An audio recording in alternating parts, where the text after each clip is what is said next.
Hello everyone and welcome again to Miss physics. So आज हम करेंगे क्लासिकल मैकेनिक्स के कुछ इंपॉर्टेंट क्वेश्चन। जैसे कि हमें पता है कि 10 जुलाई को जो मेरिटोरियस का लेक्चरर एग्ज़ाम हो रहा है, तो ये क्वेश्चन आपको डेफिनेटली उस एग्ज़ाम के लिए हेल्प करेंगे। Okay, so let's start the video. So the first question is Lagrangian bracket is, ठीक है। So options are canonical invariant, canonical variant, third option is non invariant and none of these. तो हमें पता है जो Lagrangian bracket होती है that is canonical invariant, कि जो भी हम ओल्ड सेट ऑफ कोऑर्डिनेट की ट्रांसफॉर्मेशन करते हैं न्यू सेट ऑफ कोऑर्डिनेट्स में, तो उनके रिलेटेड जो होती है जो लैग्रेंजियन ब्रैकेट होती है दैट इज़ ऑलवेज इनवेरिएंट। तो वो जो ट्रांसफॉर्मेशन होती है from the old set of coordinates to new set of coordinates, वो कहते हैं हमें कैनोनिकल इनवेरिएंट, ठीक है। अगर उसमें क्वांटिटी में कोई भी चेंज नहीं आता then it is said to be canonical invariant. Second question is which of the following is the answer of Lagrange's bracket। तो हमें Lagrange's bracket given है क्यू के पी जे, ठीक है। और जो हमें जनरलाइज्ड कोऑर्डिनेट्स दिए हुए हैं किसके ऊपर हमें लैग्रेंजियन ओपन करनी है that is Q and P. So these 4 options are given. So हमें बताना है कि इनमें से कौन सी ऑप्शंस है कि अगर जब हम इस लैग्रेंजियन ब्रैकेट को ओपन करेंगे तो वो करेक्ट होगी। So let's see the solution. So सबसे पहले हम लैग्रेंजियन ब्रैकेट को ओपन करने की प्रॉपर्टी लगाएंगे। तो हम इसको कैसे ओपन करते हैं कि जो भी हमारे पास जनरलाइज्ड कोऑर्डिनेट्स दिए होते हैं उनके ऊपर क्या लेते हैं, हम समीशन लेते हैं, ठीक है। So first is curl Q I divided by curl Q K, next is curl P I divided by curl P J, ठीक है। जो ये हमारे पास जिनके बेस पे हमें वो लैग्रेंजियन ओपन करनी होती है उन कोऑर्डिनेट्स को यहाँ पे ऊपर रखा जाता है, ठीक है। ये थोड़ा सा कॉम्प्लिकेटेड है, अगर हम सिंपल लिखें तो ईजिली समझ में आ जाता है कि कैसे लिखनी है। फिर आता है आगे नेगेटिव का साइन। सो नेक्स्ट क्या होता है कि जो इनकी पोजीशन होती है, जैसे फर्स्ट यहाँ पे क्यू आई आया था, सेकंड यहाँ पे पी आई आया था, तो माइनस के बाद इनकी पोजीशन क्या हो जाती है, चेंज हो जाती है। अब आएगा curl P I divided by curl Q K multiply curl Q I divided by curl P J. तो ये होगी हमारे पास लैग्रेंजियन ब्रैकेट। इस जो हमें कोऑर्डिनेट्स दिए हैं उनकी ब्रैकेट हमने ओपन कर दी। नाउ अब देखिए यहाँ पे जो फर्स्ट टर्म है इसमें देखिए यहाँ पे ऊपर भी क्यू है और नीचे भी क्या है, क्यू है। बेसिकली ये जो हमें लैग्रेंजियन ब्रैकेट दी गई है ये क्यू आई पी आई भी जनरलाइज्ड कोऑर्डिनेट्स हैं, ठीक है। ये जनरलाइज्ड कोऑर्डिनेट है और पी क्या है, जनरलाइज्ड मोमेंटा होता है। और जिनकी लैग्रेंजियन ब्रैकेट हमें ओपन करनी है वो भी क्या है, generalised coordinate and generalised momenta respectively.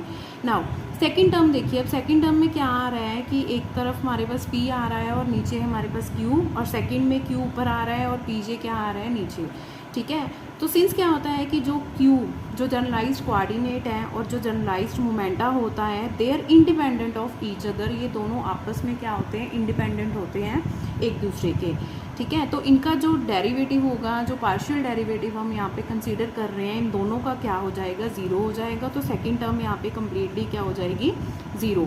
So we are left with only first term, ठीक है। फर्स्ट टर्म में क्या होगा, जब हम समीशन आई को ओपन करेंगे तो यहाँ पे कोई ना कोई वैल्यू हमारे पास ज़रूर आएगी, लाइक 1 आ जाएगा, ठीक है, अगर हम आई जे और के की वैल्यू सब्स्टिट्यूट करते हैं। सो इस लैग्रेंजियन ब्रैकेट का जो हमारे पास आंसर आया है that is this curl Q I over curl Q K, curl P I over curl P J, and this is the other way to write this, ठीक है। ये जो हमने लैग्रेंजियन ब्रैकेट ओपन की है इसको हम शॉर्ट फॉर्म में ऐसे भी रिप्रेजेंट कर सकते हैं कि ऊपर देखिए हमारे पास क्या आ रहा है, क्यू आई पी आई, तो कर्ल हो जाएगा क्यू आई पी आई का, और डिवाइडेड बाय डेरिवेटिव किसके आ रहे हैं, क्यू के पी जे, तो यहाँ पे आ जाएगा क्यू के पी जे। ये भी कई बार पूछा होता है कि लैग्रेंजियन ब्रैकेट को हम कैसे लिखते हैं, उन्होंने डिटेल फॉर्म नहीं पूछी होती, शॉर्ट फॉर्म पूछ लेते हैं। तो this is the way of writing the short form, ठीक है। Now let's check the answer. So जो हमारी फर्स्ट ऑप्शन है वो हमारी मैच कर रही है, curl Q I over curl Q K, curl P I over curl P J, तो ये हो गया हमारा आंसर, ठीक है। अब सेकंड जो अगर आप देखोगे ध्यान से तो सेकंड भी क्या है, सही है, बिल्कुल सही है, बट इसमें जो फर्स्ट टर्म है वो क्या है, यहाँ पे हमारी सेकंड टर्म, ये देखिए यहाँ पे हमारी जो सेकंड टर्म है वो यहाँ पे क्या है, फर्स्ट टर्म, दैट इज़ कि इन दोनों में डिफरेंस किसका है, नेगेटिव साइन का। अगर यहाँ पे मैं आगे नेगेटिव लगा दूँ तो ये आंसर भी क्या हो जाएगा, सही हो जाएगा, ठीक है। ठीक है। सो इसका आंसर क्या आएगा, that is option A. Second क्यों ऑप्शन नहीं आ रही, क्योंकि इसमें माइनस साइन आएगा। Third question is Poisson bracket is, जो पॉइजन ब्रैकेट भी होती है that is also invariant under canonical transformation. Second option है variant under canonical transformation, both A and B and none of these. तो हमें ये भी पता है कि पॉइजन ब्रैकेट हो गई चाहे लैग्रेंजियन ब्रैकेट हो गई, ये दोनों ही क्या होती हैं, these are invariant under canonical transformation.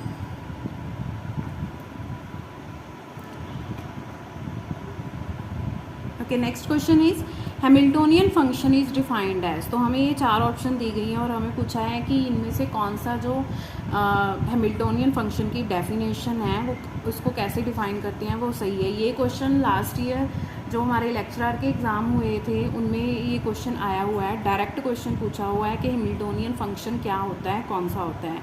सो इसकी जो राइट ऑप्शन है दैट इज़ बी, बट यहाँ पे एक मिस्टेक है कि जो हैमिल्टोनियन को हम डिफाइन करते हैं दैट इज समीशन ओवर के।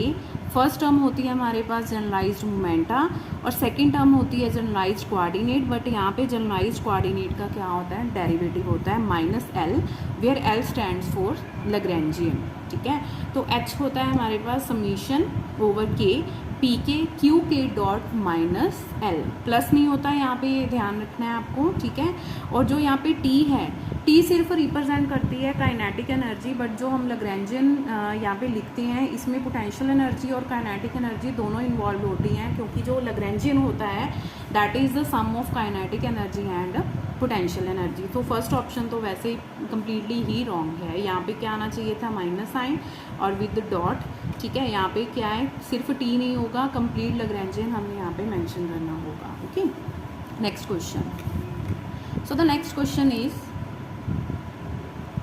if any coordinate qk is cyclic that is not contained in h then।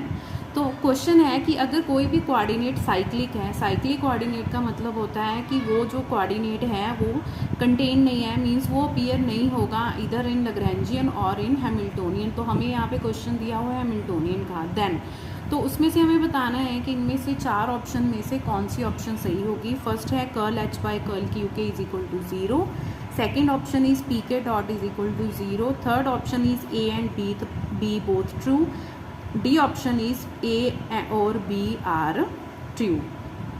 ठीक है, तो इसका आंसर हम देखते हैं।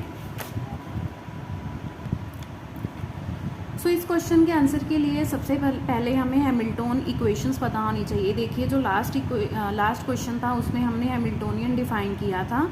ठीक है, यहाँ पे समीशन जे के ऊपर भी हो सकता है, के भी कंसीडर कर सकते हो, आई भी कंसीडर कर सकते हो, P J Q J dot minus L. So where P J stands for generalised momentum and Q J stands for generalised coordinate. अब इसी इक्वेशन की जो हैमिल्टोनियन फंक्शन होता है उसकी जो इक्वेशंस होती हैं वो कैसे हम डिफाइन करते हैं, that are defined as Q J dot is equal to curl H by curl P J. Second equation जो होती है P J dot is equal to minus of curl H divided by curl Q J, और जो third equation होती है वो हमारे पास होती है D H divided by D T is equal to D L divided by D T. ठीक है, ये इक्वेशंस होती हैं तीन। अब उसने पूछा है कि अगर कोई भी कोऑर्डिनेट लाइक क्यू हमारे पास अपीयर नहीं हो रहा तो कौन सी स्टेटमेंट ट्रू होगी। ठीक है, सो सबसे पहले तो ये होता है कि अगर कोई भी कोऑर्डिनेट साइक्लिक होता है, if a coordinate is cyclic, तो जो हैमिल्टोनियन है चाहे वो लैग्रेंजियन है उसका उसके विद रिस्पेक्ट टू जो डेरिवेटिव होता है, पार्शियल डेरिवेटिव जो होता है वो किसके इक्वल होता है, 0 के इक्वल होता है। ठीक है, फर्स्ट तो ये स्टेटमेंट है। सेकंड, अगर हम इसकी इक्वेशन ऑफ मोशन पे ध्यान दें तो अगर यहाँ पे क्यू जे और क्यू के जो भी है मैंने आपको बताया है, समीशन आप आई जे और के किसी पे भी ले सकते हो, कि अगर यहाँ पे हम क्यू जे को क्या कर दें, 0 कर दें। ठीक है, तो पी जे डॉट क्या हो जाएगा, 0 हो जाएगा। पी जे डॉट या पी के डॉट, क्योंकि ऑप्शन में हमें पी के लिखा हुआ है तो पी के डॉट क्या हो जाएगा, 0 हो जाएगा। तो इसमें अगर हम इक्वेशन के अकॉर्डिंगली देखें तो ये वाली जो ऑप्शन है वो भी सही है, और अगर हम बाय डेफिनेशन जाएं कि अगर कोई भी कोऑर्डिनेट साइक्लिक होता है तो अगर हैमिल्टोनियन में है तो उसके विद रिस्पेक्ट टू जो उसका पार्शियल डेरिवेटिव होता है 0 होता है। सो ये दोनों ही स्टेटमेंट क्या है, ट्रू है, या तो ये हो सकती है या ये हो सकती है। ठीक है, तो इस ऑप्शन का जो आंसर है देखिए, फर्स्ट हमें curl H by curl Q K is equal to 0 दिया हुआ है, ये भी सही हो सकती है। P K dot is equal to 0 ये भी सही हो सकती है, बट ये दोनों एक टाइम पे हम नहीं लिख सकते, जैसे कि A and B both true. True तो बोथ है बट वो सेम टाइम पे ट्रू नहीं हो सकती, ठीक है। या तो ये वाली हम लेके चलेंगे या फिर हम ये वाली जो ऑप्शन है वो लेके चलेंगे। सो इसका राइट आंसर आएगा ए और बी आर ट्रू, दोनों भी हो सकती हैं, ठीक है। चाहे ये कंसीडर कर लीजिए चाहे ये कंसीडर कर लीजिए।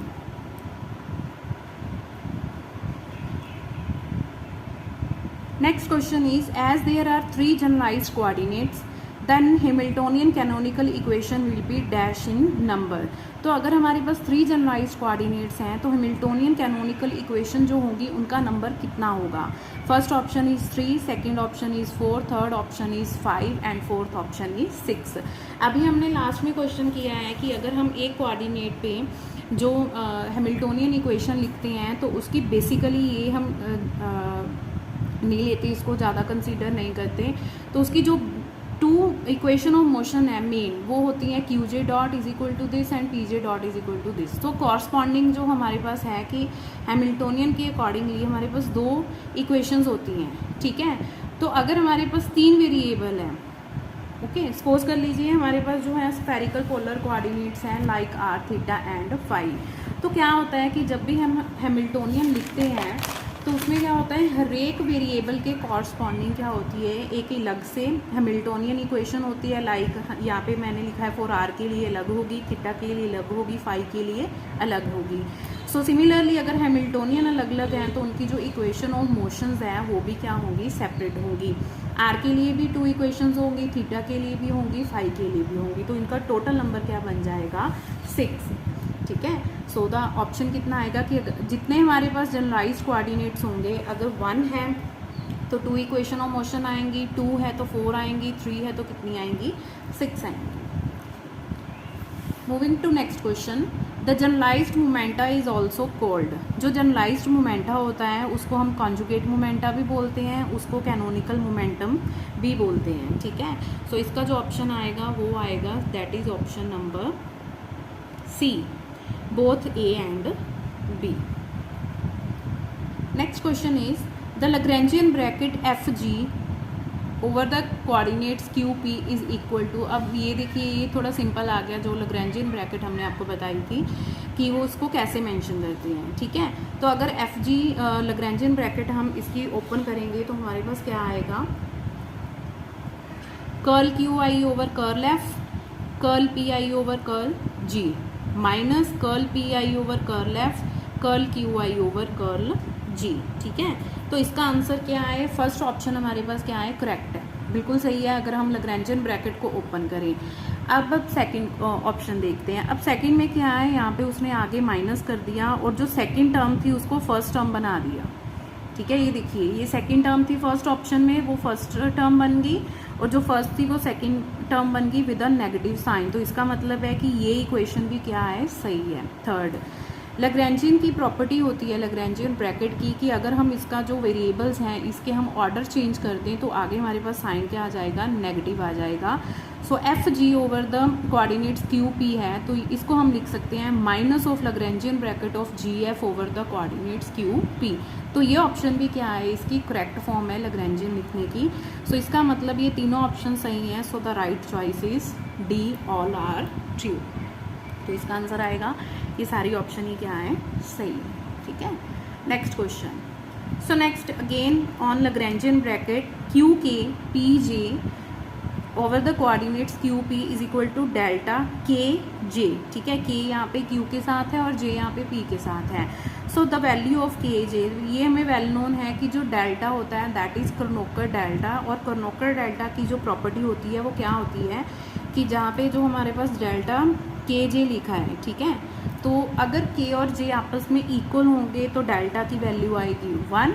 इफ़ के and J are not equal, ठीक है, तो उस डेल्टा की वैल्यू कितनी हो जाएगी, 0। So this is the famous Kronecker delta function, इसको हम डिफाइन करते हैं ऐसे ही। सो इसका जो राइट ऑप्शन आ जाएगा वो आएगा option D. Next question is which of the following answer is true for Lagrangian bracket, ठीक है। Again the question is on Lagrangian bracket.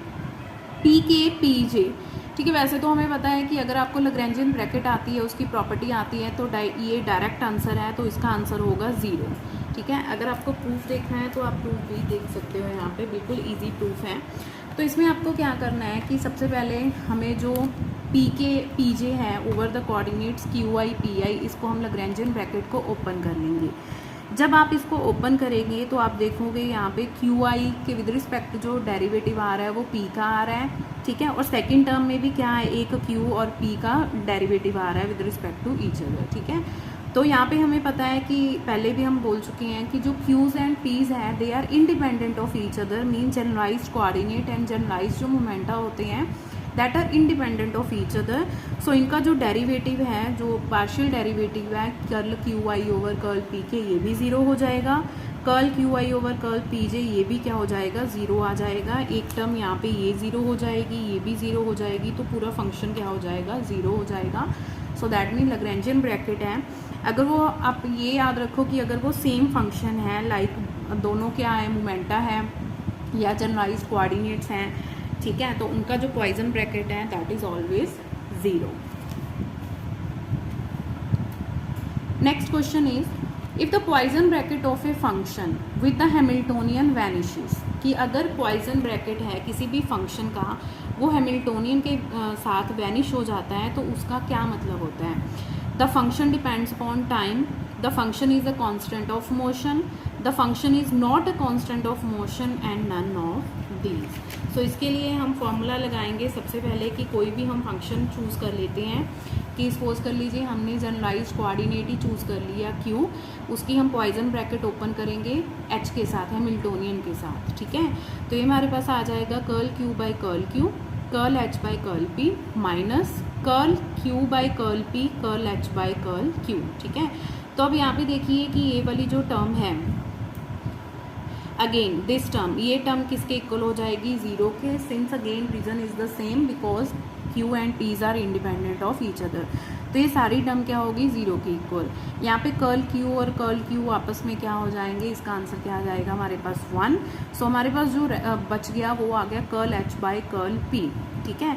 तो अगर यहाँ पे हम हैमिल्टोनियन इक्वेशन ऑफ मोशन लगाएं तो curl H by curl P का आंसर किसके इक्वल आ जाएगा, क्यू डॉट, ठीक है। अब हमें बताना है कि इनमें से कौन सी ऑप्शन सही है, कि जो भी फंक्शन हम कंसीडर कर रहे हैं वो क्या होगा, टाइम पे डिपेंड करेगा, कांस्टेंट ऑफ मोशन है या नहीं है, ठीक है। तो उसके बाद क्या होगा कि अगर इन्होंने यही कंडीशन दी है कि उसकी जो पॉइजन ब्रैकेट है वो हैमिल्टोनियन के साथ क्या हो रही है, वैनिश हो रही है, 0 है। तो अगर ये टर्म 0 है तो दैट मीन्स क्यू डॉट भी क्या होगी, 0 की इक्वल हो गई, ठीक है। नाउ अगर हम किसी भी फंक्शन का टोटल डेरिवेटिव लेते हैं टाइम के, तो उसका फॉर्मूला होता है the Poisson bracket of that function with Hamiltonian plus partial derivative of that function with respect to time. अगर वो फंक्शन, अगर क्यू है हमारे पास, जो हमने फंक्शन कंसीडर किया था generalised coordinate, that doesn't depend on the time explicitly, तो ये जो curl Q over curl T है वो किसके इक्वल हो जाएगा, वो 0 के इक्वल हो जाएगा, ठीक है। ये भी टर्म 0 हो गई, ये भी टर्म हमारे पास क्या 0 हो गई, तो that means D Q over D T भी किसके इक्वल हो जाएगा, Q dot, and that is equal to 0, ठीक है। तो जब भी D Q over D T या कोई भी फंक्शन का derivative, total derivative with respect to 0 होगा, then that function is a constant of motion, तो वो क्या हो जाएगा, कांस्टेंट ऑफ मोशन। तो इसका जो राइट आंसर आ जाएगा that will be option B, the function is a constant of motion. Next question is if we make a canonical transformation from the set of variables pk qk to a new set of variables capital Pk qk and the transformed Hamiltonian is identically 0, ठीक है। then तो question है कि अगर हम transformation करते हैं old set of coordinates to new set of coordinates, उसका और जो ट्रांसफॉर्म करने के बाद जो हैमिल्टोनियन है वो 0 के इक्वल आ जाता है, तो इनमें से कौन सी स्टेटमेंट करेक्ट होगी। The new variables are constant in time. The new variables are not constant in time. The new variables are not cyclic and none of these. तो हमें पता है कि अगर जब भी हैमिल्टोनियन आइडेंटिकली क्या होता है, 0 के इक्वल हो जाता है, then that variables are constant in time. ये आपको याद ही रखना है कि जब भी हैमिल्टोनियन के विद रिस्पेक्ट टू कोई भी वैल्यू ज़ीरो होगी तो वो क्या होगा, कांस्टेंट इन टाइम होगा, कांस्टेंट ऑफ मोशन होगा, ठीक है। Next question is Hamiltonian H is defined as, तो एच क्या हमें डिनोट करता है Hamiltonian, the total energy of the system, the difference in energy of the system, the product of energy of the system and all of these. Sorry, last question में मैंने आपको बताया था कि जो एल लैग्रेंजियन डिफाइन करते हैं that is total of kinetic energy and potential energy. So sorry for the mistake. So Lagrangian is defined as kinetic energy minus potential energy, while जो H होता है Hamiltonian होता है that is defined as the total of kinetic energy and potential energy. Please यहाँ वहाँ पे correct कर लीजिएगा, ठीक है। सो H को हम डिफाइन करते हैं difference in energy of the system, तो Lagrangian हो गया। The product of energy of the system is not defined, ठीक है। So the right option is H is defined as the total energy of the system. Next question, whenever the Lagrangian for a system does not contain a coordinate explicitly, ठीक है, अगर किसी भी Lagrangian में कोई भी कोऑर्डिनेट साइक्लिक है that means वो उसमें Lagrangian में अपीयर नहीं हो रहा, तो उसका क्या रिजल्ट आएगा, P K is cyclic coordinate, P K is generalised momenta is a constant of motion, Q K is always zero, none of these. तो इसका आंसर देखिए। सो सबसे पहले हम लिखेंगे Lagrangian equation of motion D over D T curl L by curl Q dot minus curl L by curl Q is equal to zero, where Q is generalised coordinate. तो अगर कोई भी कोऑर्डिनेट है जो Lagrangian में appear नहीं हो रहा, ठीक है, सो सबसे पहले अगर वो coordinate does not depend on the time explicitly, तो उसका जो पार्शियल डेरिवेटिव है वो किसके इक्वल हो जाएगा, जीरो के इक्वल जाएगा। तो रेस्ट हमारे पास क्या बच गया, D over D T curl L by curl Q dot is equal to zero. So अगर वो कोऑर्डिनेट है वो जो साइक्लिक है तो ये वैल्यू किसके इक्वल हो गई हमारे पास, zero, that is curl L by curl Q dot is equal to zero and this value is equal to P K is known as generalised momentum, ठीक है। तो यहाँ पे हमारे पास आ गया D P K divided by D T is equal to zero. Again P K है जो जनरलाइज्ड मोमेंट है विद रिस्पेक्ट टू टाइम वो वैनिश हो रहा है, that is P K is a constant of motion. तो जब भी कोई कोऑर्डिनेट साइक्लिक होगा उसके विद रिस्पेक्ट टू जो जनरलाइज्ड मोमेंटा होगा that is always a constant of motion, okay. Question number 15, the dimension of generalised momenta. अब इसी भी है क्वेश्चन कि पी के है जो जनरलाइज्ड मोमेंटा है उसकी डायमेंशंस क्या होती हैं, are always those of linear momentum, may be those of angular momentum, may be those of linear momentum, both B and C are correct. So first में always, second में, third में है may be of those of linear momentum. तो क्या होता है कि जब भी हम Lagrangian यहाँ पे मेंशन करते हैं तो अगर यहाँ पे जो Q है वो चेंज हो जाएगा तो उसके कॉरस्पॉन्डिंग जो जनरलाइज्ड मोमेंटा है उसकी वैल्यू भी क्या हो जाएगी, चेंज हो जाएगी। लाइक फॉर एग्जांपल कि अगर हमारे पास Q है जो वो क्या है, लीनियर डिस्प्लेसमेंट है, तो उसके विद रिस्पेक्ट टू जो जनरलाइज्ड मोमेंटा आएगा वो आएगा लीनियर मोमेंटम का, ठीक है। तो उसकी जो डायमेंशन होगी वो किसकी डायमेंशन होगी, that is the dimension of linear momentum. So अगर वो हम जनरलाइज्ड कोऑर्डिनेट एंगुलर डिस्प्लेसमेंट हो जाएगी तो जो जनरलाइज्ड मोमेंटा है वो भी क्या हो जाएगा, उसकी डायमेंशंस क्या हो जाएंगी, dimensions of angular momentum. That means कि जो जनरलाइज्ड मोमेंटा है उसकी जो डायमेंशंस है वो किसके कॉरस्पॉन्डिंग होती हैं, वो जनरलाइज्ड कोऑर्डिनेट के कॉरस्पॉन्डिंग होती है। So it may be of angular momentum, it may be of dimensions having of linear momentum. So इसका ऑप्शन सही क्या आएगा, both B and C are true. First option is wrong because there is a word always. Always नहीं होता, ऐसा नहीं होता कि जनरलाइज्ड मोमेंटा की जो डायमेंशंस है वो हमेशा लीनियर मोमेंटम की ही रहेगी, okay. Next question, if the Lagrangian does not depend on time explicitly, ठीक है। अब यहाँ पे आ गया कि अगर Lagrangian टाइम पे डिपेंड नहीं करता तो उसके कॉरस्पॉन्डिंग जो हैमिल्टोनियन होगा that is a constant of motion, वो भी क्या होगा, कांस्टेंट ऑफ मोशन। जो मैंने थर्ड इक्वेशन लिखी थी कि D H over D T is equal to D L over D T. So अगर टाइम जो Lagrangian है वो टाइम पे इंडिपेंडेंट है तो जो हैमिल्टोनियन है वो भी क्या होगा, टाइम पे इंडिपेंडेंट होगा, that is a constant of motion. Next question is the Lagrangian equation of motion are dash order differential equation. So जो Lagrangian इक्वेशन ऑफ मोशन होती हैं that is second order differential equation because वहाँ पे हमारे पास आता है D over D T curl L by curl Q dot. तो यहाँ पे देखिए ये फर्स्ट डेरिवेटिव हो गया, तो बाहर भी क्या है उसके कंप्लीट डेरिवेटिव है, तो इसका जो भी आंसर आएगा वो क्या हो जाएगा, सेकंड डेरिवेटिव हो जाएगा। सो ये क्या हो जाती हैं कि second order partial differential equations होती हैं। ठीक है, question number 19, in variational principle the line integral of some function between two end points is.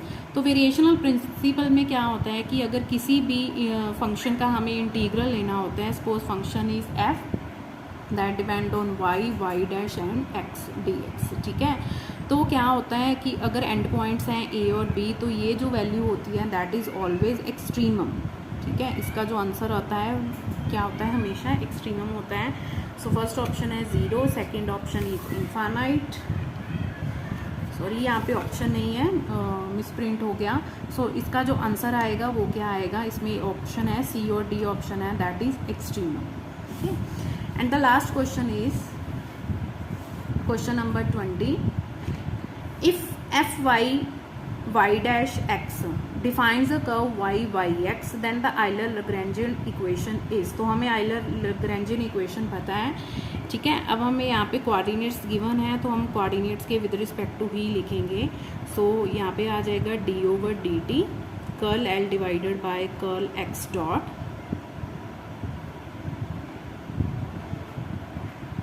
Sorry यहाँ पे आएगा विद रिस्पेक्ट टू, ये है हमारे पास एक्स, एक्स यहाँ पे आएगा वाई डॉट। ठीक है, minus curl F by curl Y के that is equal to 0। So this option is correct. इसका जो आंसर आएगा सही वो आएगा यहाँ पे, क्योंकि यहाँ पे माइनस है, इक्वल टू 0 है, तो ये फर्स्ट टर्म हम सेकंड टर्म जो है हम फर्स्ट टर्म में भी लिख सकते हैं, और जो फर्स्ट टर्म है वो सेकंड प्लेस पे भी आ सकती है। ठीक है, तो इसका आंसर हो जाएगा C. So these are some important questions related to classical mechanics that is up to MSc level. ठीक है, अगर आप मास्टर कैडेट के लिए प्रिपेयर कर रहे हो तो ये क्वेश्चंस काफ़ी हद तक नहीं पूछे जाते। अगर कोई क्वेश्चन आ जाता है तो डायरेक्ट जैसे हमने किए हैं कि हैमिल्टोनियन की डेफिनेशन क्या है, उसकी इक्वेशन ऑफ मोशन क्या है, बट आज तक जो मास्टर कैडर का एग्ज़ाम हुआ है उसमें ऐसा कोई भी क्वेश्चन नहीं आया जो लैग्रेंजियन हैमिल्टोनियन में आया हो, क्योंकि जो लैग्रेंजियन हैमिल्टोनियन वाला टॉपिक है that is completely MSc based. ठीक है, बट जो भी लेक्चरार का एग्ज़ाम होने जा रहा है मेरिटोरियस का, और जो आगे लेक्चरार के एग्ज़ाम होंगे उनके लिए डेफिनेटली ये क्वेश्चन आपको हेल्पफुल रहेंगे। ओके, सो अगर आपको कुछ समझ में आया, अच्छा लगा, then please like the video and subscribe my channel for more updates. Thank you.